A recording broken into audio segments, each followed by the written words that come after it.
স্বাগত জানাই সকলকে রন্ধনে বন্দন এর রান্নাঘরে। আজকে নিয়ে এসেছি বাদাম মিল্কশেক, যেটা অপূর্ব টেস্টি হয়। চলুন মূল রেসিপিতে যাওয়া যাক। চ্যানেলটিকে সাবস্ক্রাইব করবেন, পাশে থাকা বেল আইকনটিকে টিপে পাশে থাকবেন।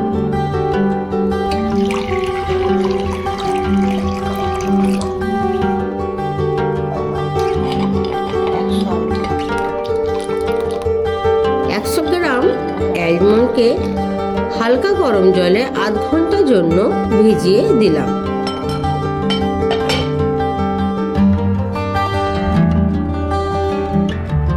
আধ ঘন্টা পর সমস্ত বাদামের খোসাটা এইভাবে ছাড়িয়ে নেব।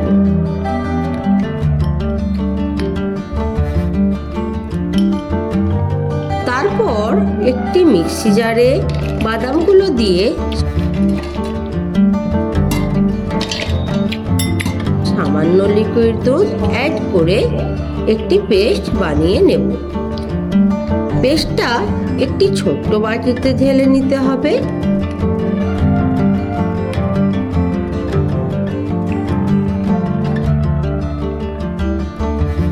অন্যদিকে একটি কড়াতে 1 লিটার লিকুইড দুধ ঢাকা দিয়ে সামান্য গরম করে তাতে অ্যাড করব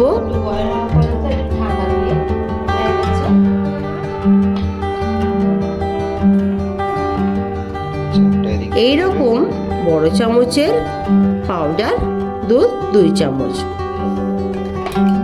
একটু নেড়ে নিয়ে ফুটতে দেব।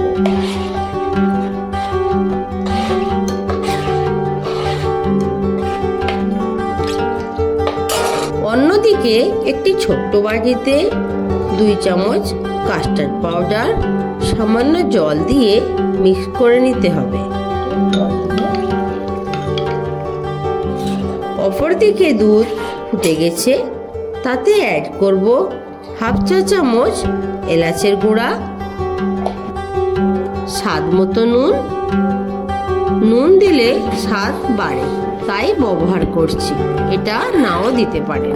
কাস্টার্ড মিক্সটা দুধের উপর অ্যাড করব এইভাবে। 1 হাতে চামচ দিয়ে দুধটা এইভাবে নাড়ব আস্তে আস্তে। উপর থেকে মিক্সটা ঢালতে হবে। গ্যাসের ফ্লেম এই সময় আস্তে থাকবে। আরো অ্যাড করব বাদামের পেস্ট, 1.5 কাপ চিনি। মিষ্টিটা যে যেমন খাবেন কমা বাড়া করে নেবেন। এই পর্যায়ে এসে কিছু কুচনো বাদাম অ্যাড করছি।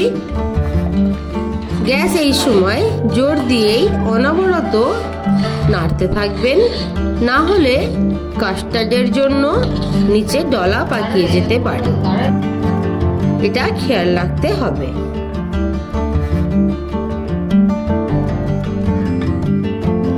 দুই থেকে 3 মিনিট ফুটিয়ে নিয়ে গ্যাস অফ করে দেব। Milkshake ready. একটু ঠান্ডা করে নরমাল ফ্রিজে 2 ঘন্টা রাখবো। 2 ঘন্টা পর এইভাবে পরিবেশনের জন্য সাজিয়ে নেব। দেখুন, মিল্কশেক খুবই টেস্টি, এই গরমে মন জুড়িয়ে দেয়।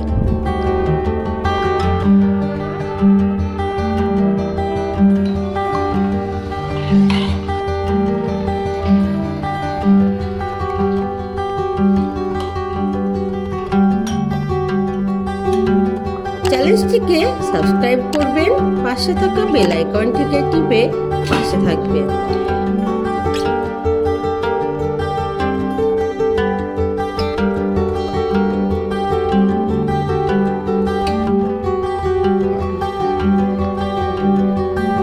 অবশ্যই বাড়িতে বানাবেন, কমেন্ট করে জানাবেন কেমন হয়েছে। এতক্ষণ ভিডিওটি দেখার জন্য আমার সকল বন্ধুদের ধন্যবাদ। ভালো থাকবেন, সুস্থ থাকবেন। টাটা।